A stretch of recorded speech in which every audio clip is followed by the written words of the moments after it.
샬롬 할렐루야. 로마서 13장 11에서 14절이요.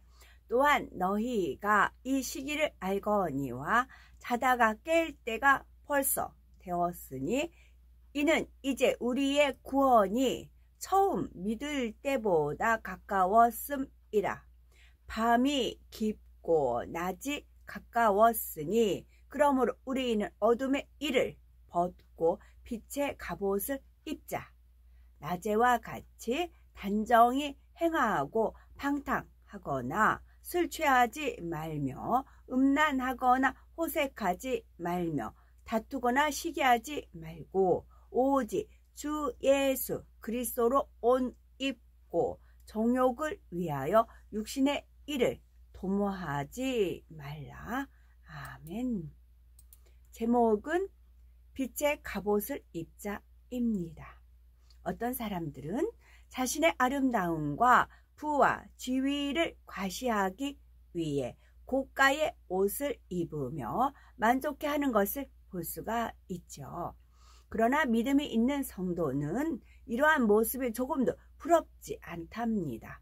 잠깐인 이 땅의 삶보다 영원한 천국의 소망을 두기 때문이지요. 성경을 보면 하나님께서 사랑하는 자녀들에게 특별히 입으라 하신 옷이 있는데 빛의 갑옷입니다. 빛의 갑옷은 하나님께서 주시는 영광의 광채를 두른 너무나 아름다운 옷으로 바로 성경 66권 하나님의 말씀으로 짜인 옷이지요. 그러면 빛의 갑옷을 입으려면 어떠한 삶을 살아야 하며 빛의 갑옷을 입은 사람이 누리는 축복은 과연 무엇인지 살펴봅니다. 성경은 살아계신 하나님의 말씀으로서 성경의 첫 장을 열면 천지 만물이 어떻게 생겨났는지에 대해서 자세히 기록이 되어 있지요. 그러면 하나님께서는 무엇 때문에 천지를 조성하시고 그 안에 만물을 이루시며 또한 사람을 살게 하셨을까요?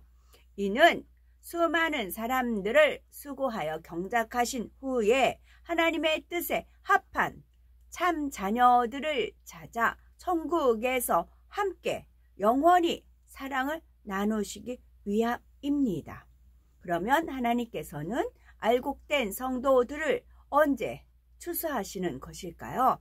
사도행전 1장 11절에 너희 가운데서 하늘로 올리우신 이 예수는 하늘로 가심을 본 그대로 오시리라 말씀하셨으니 주님께서 공중 강림하실 때가 바로 추수 때이지요. 십자가에 달려 피 흘려 죽으시고 사흘 만에 부활하신 주님께서는 천국에 우리가 거할 처소를 예비하시고 때가 이르면 알곡된 성도들을 추수하고자 반드시 다시 오십니다.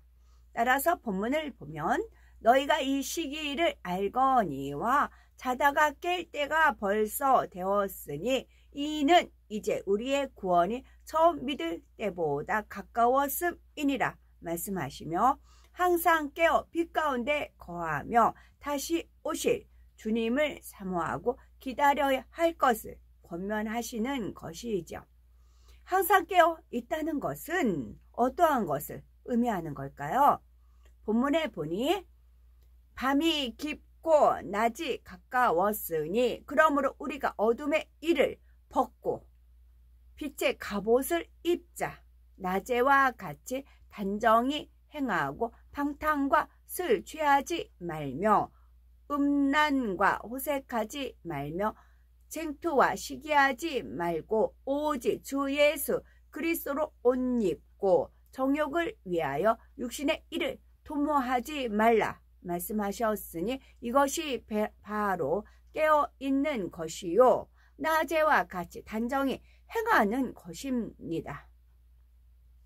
여기서 낮에와 같이 단정히 행한다는 말의 의미는 무엇일까요? 잠언 4장 23절을 보면 무릇 지킬 만한 것보다 더욱 네 마음을 지키라.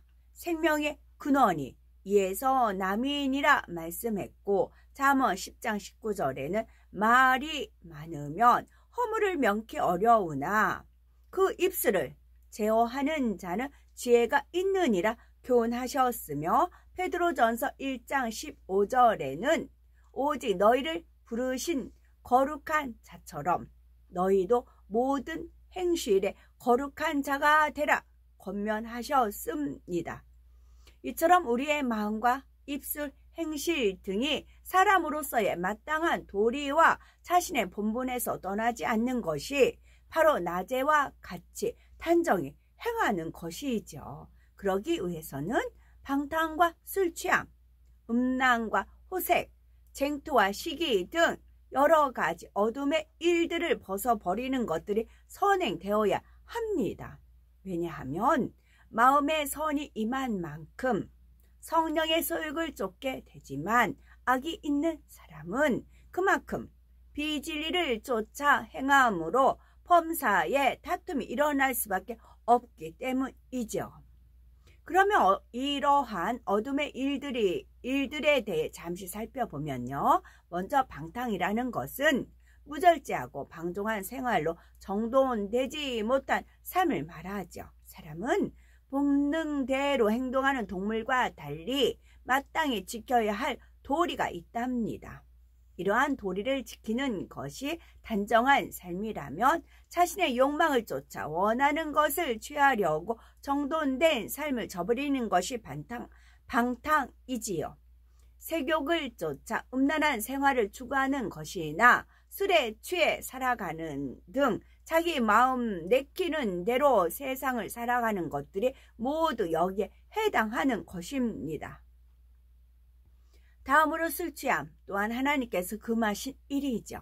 믿는다 하는 사람들 중에도 혹자는 취하지만 않으면 된다고 합리화하면서 술을 마시는 것을 볼 수가 있지요. 그러나 우리는 에베소서 5장 18절 술 취하지 말라 이는 방탕한 것이니 오직 성령의 충만을 받으라는 말씀대로 오직 성령의 충만함 속에 깨어 있어야 하는 것입니다. 양조장에 대해서 하나님께서 노하시는 이유가 뭐예요? 성령의 나타남이라는 표현을 내걸은 겁니다. 그래서 더 하나님께서 노하시는 겁니다. 또한 호색과 음란이 있는데 이는 사람이 지켜야 할 선을 넘어 무절제하게 음욕을 쫓아가는 것이죠. 예를 들어 동성연애나 동물과 비정상적인 관계를 맺는 수간 등이 여기에 포함되는데 성경에는 이런 사람들을 반드시 죽이라고 명하셨지요. 또한 음란의 사전적 의미는 음탕하고 난잡함이라고 나와 있는데 이런 일들은 세상 도덕이나 윤리상으로도 있을 수 없는 행동입니다. 이러한 방탕과 술취함, 음란, 호색 등이 정욕을 쫓아 행하는 어둠의 일이라면 쟁투와 시기 등을 물질이나 명예 등을 얻고자 하는 욕심을 쫓아 나오는 어둠의 일들이지요.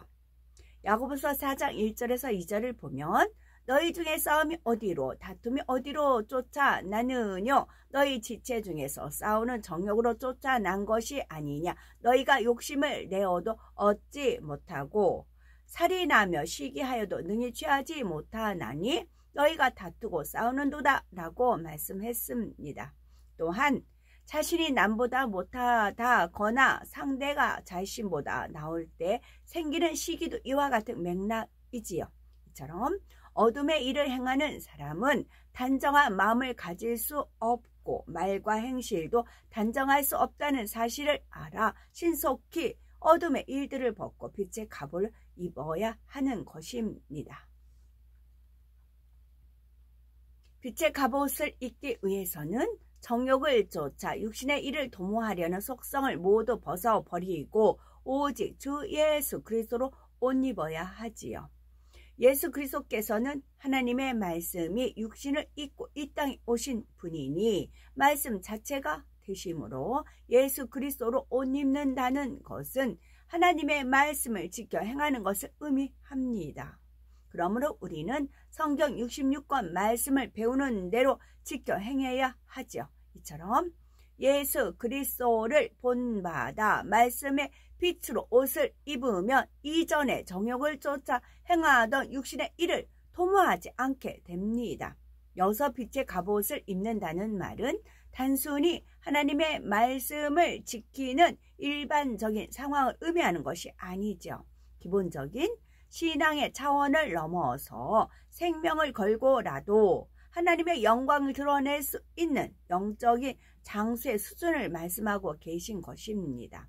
예를 들면 다니엘의 세 친구들은 우상 앞에 절하지 말며 그것들을 섬기지 말라는 말씀으로 옷을 입었기에 풀무불에 던져질 위협 앞에서도 결코 타협하지 않았죠.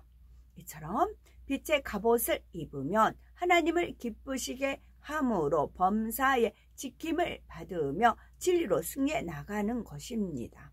에베소서 6장 12절을 보면 우리의 씨름은 혈과 육에 대한 것이 아니요 정사와 권세와 이 어둠의 세상 주관자들과 하늘에 있는 악의 영들에 대함이라 말씀하셨죠. 이처럼 우리는 영적인 전투 속에 살아가고 있는데 마지막 때가 가까울수록 근신하라, 깨어라, 너희 대적 마귀가 우는 사자같이 두루 다니며 삼킬 자를 찾나니 라는 말씀같이 원수 마귀 사단은 한 영혼이라도 더 사망으로 이끌기 위해 두루 다니며 삼킬 자를 찾고 있는 것입니다. 이같이 치열한 영계의 전투에서 우리는 항상 승리하기 위해서는 오직 빛 가운데 거해야 합니다. 바로 예수 그리스도로 옷 입고 정욕을 위하여 육신의 일을 도모하지 말아야 하는 것이지요. 먼저 빛의 갑옷을 입은 사람들은 갈라디아서 5장 24절의 말씀과 같이 육체와 함께 그 정과 욕심을 십자가에 못 박은 사람들이죠. 자신의 의지도 감정도 오직 하나님께 맡겨 진리대로만 행하는 사람들인 것입니다. 구약 성경 에스더에서 나오는 에스더는 민족을 구하기 위해 두려움과 자기 유익을 구하고자 하는 욕심을 끊고 금식하며 죽으면 죽으리라는 각오로 행함으로